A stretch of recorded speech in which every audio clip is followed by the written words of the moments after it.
Good morning, good afternoon, and good evening. This is Reverend Turner. Oh, bless you all. I hope you're having a wonderful day.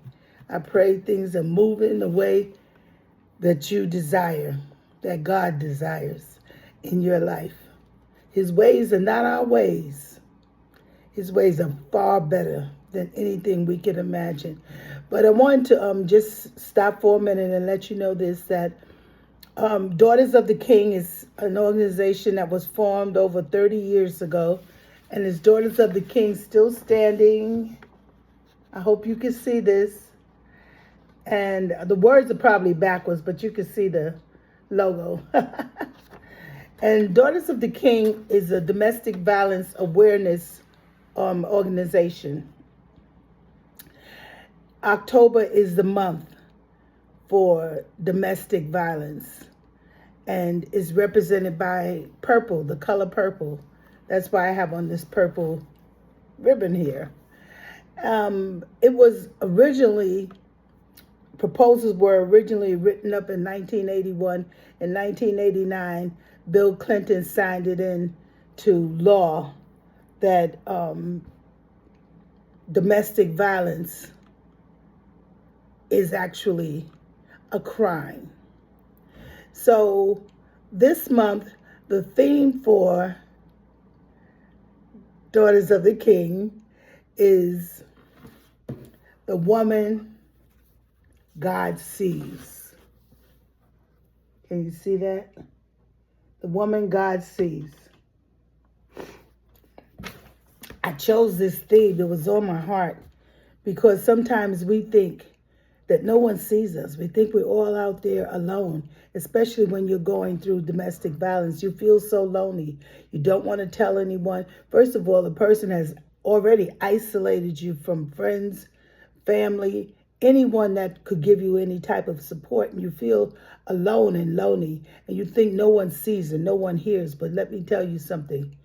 God sees and God hears everything. I wrote up a list of women that God sees, and I gave them out. I passed them out. So I want to go over that for a minute. The power of a woman is understood with strength, wisdom, and influence, rooted in faith and courage rather than worldly authority. The tribulations she went through are as challenging and demanding as we go through today. But God is the same yesterday, today, and forever. Hebrews 13:8. He is watching you and he sees you. Stay encouraged. God loves you. These are a few of the women that I wrote down to remind women of how God saw them. One is Deborah. That's in the book of Judges 4 through 16. Chapter 4, verses 4 through 16. Deborah was a prophetess.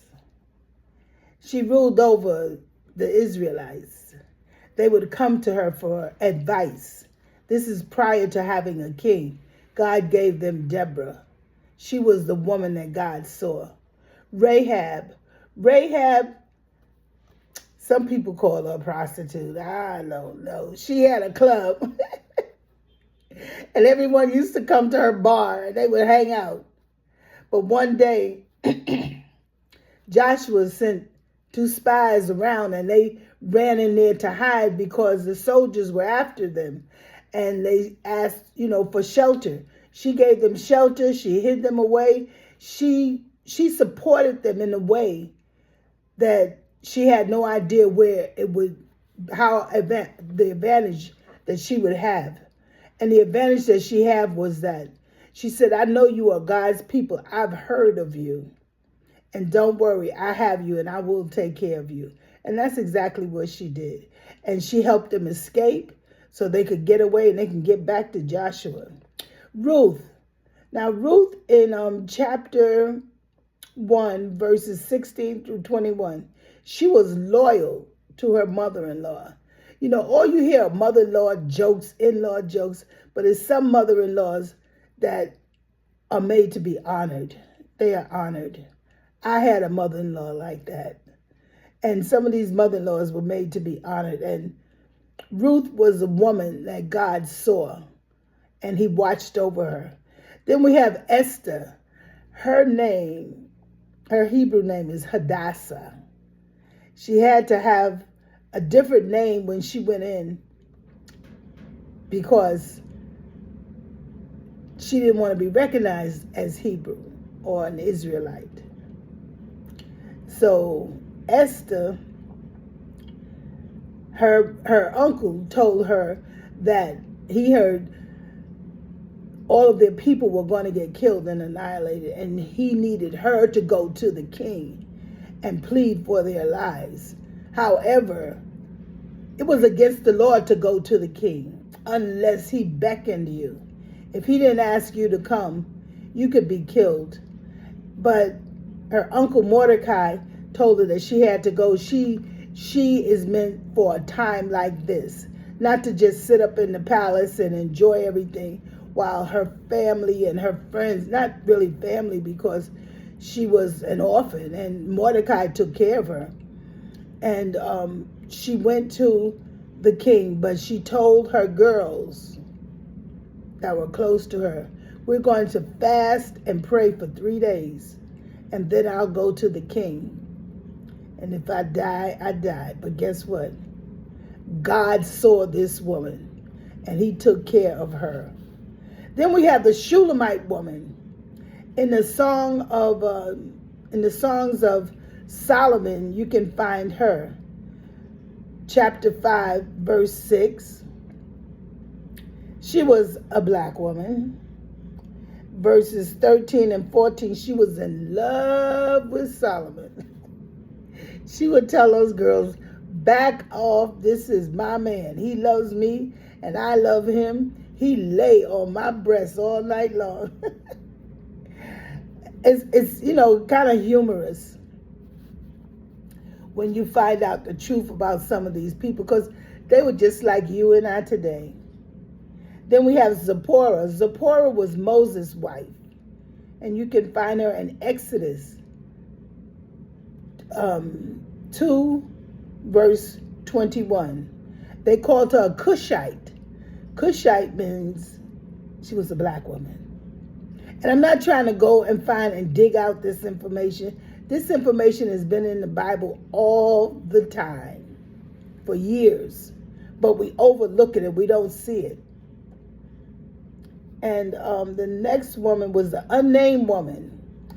And it says that she was crippled and all bent over for 18 years. I said Luke 13, verses 10 through 13. Jesus healed her on the Sabbath, when you're not supposed to do anything, any work. But Jesus healed her on the Sabbath. And she was so far back that she didn't think he saw her. But God saw her and brought her to the front. And you know who that woman is? Woman, thou art loose. That's what he said to her. She was loose from all her infirmities, sickness, and illness. And that's what, when God sees you, it doesn't matter where you are or what's going on. The last woman I have down here, it says me. God sees you. And if you care to study these women, it doesn't have to be these women, but any women in the Bible, and it just gives encouragement to show that this has been going on for a long time. God sees you. He sees women. He sees what we're going through. And especially when you're going through domestic violence, you feel so broken and beaten down, discouraged, that you think no one sees you. You think you're all alone. And it's painful physically, mentally, and spiritually. The woman that I want to focus on today, as far as our theme is concerned, is Hagar. I've been ordained since 1999. I never talked about Hagar. I never really hear people talk about her. They say she's the woman that Sarah gave to Abraham to have a child, but then that's it. But you need to break it down and to read it. And it's all in the Bible. It's all in the Bible. Hagar, she was an Ethiopian woman. Ethiopia, where is that? Is that in France? Is that in England? Is that in Greece? No, Ethiopia was in Africa. Now you have to remember why Abraham was even in Africa, because he started off in Canaan. However, there was a famine. So they went to, he and his group, they went to Ethiopia, because the Nile River was known for flooding and always having a lot of water and nourishing the plants and everything along the way. So there was always food in Ethiopia, and it was a good place to go, especially if there was a famine where you were. And he went there, but he told Sarah before they got there, now listen, when we get there, you tell these people you are my sister. Because if you are my wife, they would kill me so that they can have you. So you tell them you are my sister. And she agreed upon that. Sarah was, says the Bible, a very beautiful woman. And she was so beautiful that men would just take her. They just wanted her. You know, something like Bathsheba. David saw her and said, that's the one I want.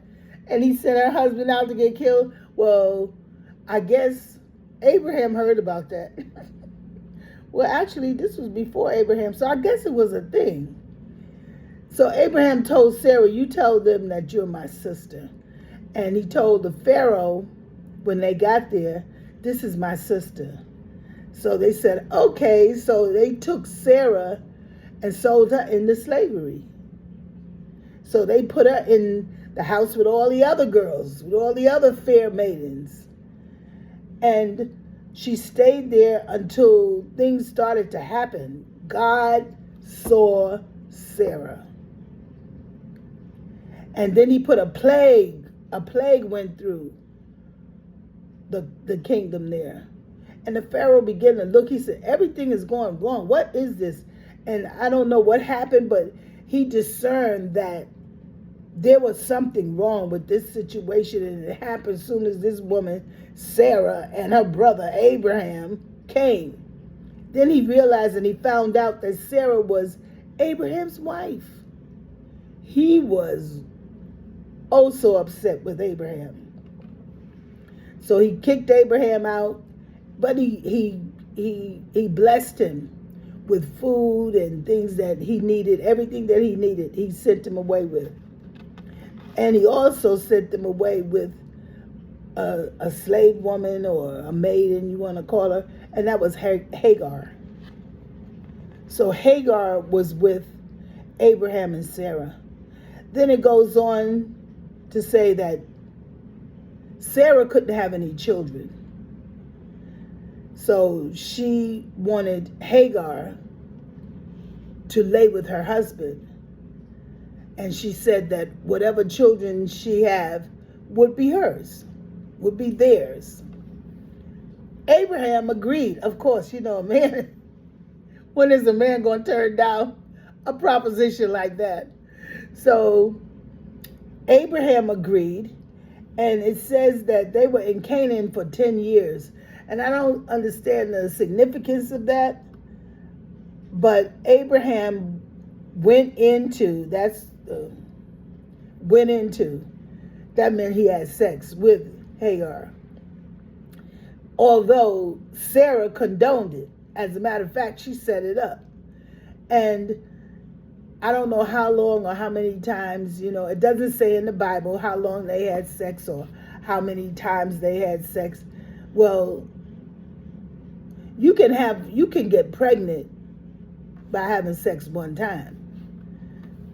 But it appears, the way I read, that they said Abraham was there 10 years in Canaan. I was like, okay, well, maybe this went on more than one time, because it says that Sarah gave Hagar to her husband Abraham as a wife, which meant that they were intimate. To me, it doesn't say in the Bible, but to me, they were intimate more than once. Okay, from there, Hagar gets pregnant. And the Bible said that Hagar, she started like side-eyeing Sarah. She gave her side eyes. I'm pregnant, you're not. Sarah was upset about this. And she treated Hagar very badly. Then she went to her husband, told Abraham, you know what? She is not being nice to me. She's being very disrespectful. And all of this is because she was with you, and now she's pregnant. And Abraham told his wife Sarah, you know what? That's your servant. That's your maidservant. Do what you will do. Whatever you do, I'm in agreement. So she treated Hagar so badly. Hagar ran away. She just bust out the house and ran out, and they said into the wilderness with no food, no water. Who runs into the desert like that? But her situation was so unfair that she just had to get out of there, and it didn't matter. And then an angel found Hagar sitting by this lake of water. So she found water, but she still didn't have food. And the angel told her, what are you doing out here? And she said, I'm running away from my master. I can't take it any longer. It's a terrible situation. And the angel told her, go back to your master and serve her. Go back. So this was an angel of God, which means God was directing this angel to tell Hagar to go back, which she needed to go back because she didn't have anything. She didn't have food, barely had water. She had no shelter, and she was having a baby. So God sees you. He sees. So he sent her back to the house of Abraham and Sarah. When she got back there, I deduce, it doesn't say in the Bible, that Sarah had a little different attitude that allowed Hagar to endure whatever was going on. And she did that. And so she stayed there until she had her son Ishmael. And God told her, go back. I have great promise for you. Great promise for you. You will have a son, and he will be great. He will be a wild man. He won't like people, and they won't like him, but he will be blessed, and he will have other sons. I think Ishmael had 12 or 13 sons. Those are different nations that was developed through Ishmael. So God has a plan for you, but you don't even know what the plan is. And see, she was running away, but God had a better plan for her because she couldn't survive out there in the wilderness. And he knew that. So he watched over her. And the angel said that, you know, God heard you when you cried out. And she called God Rohi. I think it was Jehovah Rohi. Not Rohi, it's Roy. I looked for the pronunciation. I wanted to make sure I was pronouncing it right, correctly. And it's R-O-I, that's Roy, Jehovah Roy. And that means God is watching over me. God sees me. God sees me. How many times have you been in a situation, beat up, beat down, don't know what you're going to do? And all of a sudden, things change. God sees me. Sometimes he won't even take us out of that situation, but he'll carry us through. And I thank God for that. He sees me. And this is why the theme this year was Genesis 16:13. Hagar said, God sees me. Okay, her situation did not change, but she changed. It changed her inside. God made her a promise, and she believed God. Sarah did not want to share her son's inheritance with the slave woman. So she told Abraham. Abraham put them out. He told them they had to go. He gave them some food and some water. Then it was time to go. And actually, Abraham was father to Ishmael. The Bible said, I believe he was 86 years old. So this was way before Sarah's son came along, way before Isaac. But then he put them out because Sarah was concerned and didn't want to share her son's inheritance with a slave girl. So as it turns out, everything worked out for Hagar, the African, the black slave woman. People don't talk about her nationality, who she was. A lot of times we think that God doesn't see us, and he doesn't see us in the Bible. And it's all about the European look, but it's not. If you look deep, and you really don't have to look that deep, but if you read through the words, it tells you who people are. It tells you where they come from. It tells you your foundation. It tells you that God has always been watching out for you. It tells you that God watches out for you right now. And no weapon formed against you will prosper. God made you the head and not the tail, above and not below. He made you a borrower, a lender, and not a borrower. He made you first and not last. He covers you. He covers you. Remember, you have to be who God made you. Who did God make you? That's why on this sheet that I gave out about all the various women, the last line on there says me. That means, who did God make you? Who did God make you? You need to go into deep prayer and study, and you don't have to pray like anyone else. Just talk to God. Because he made you. You are his daughter. You are a daughter of the King. Yes, you are. And you're still standing regardless of what you've been through. I thank you, and I hope you enjoyed this moment. God bless.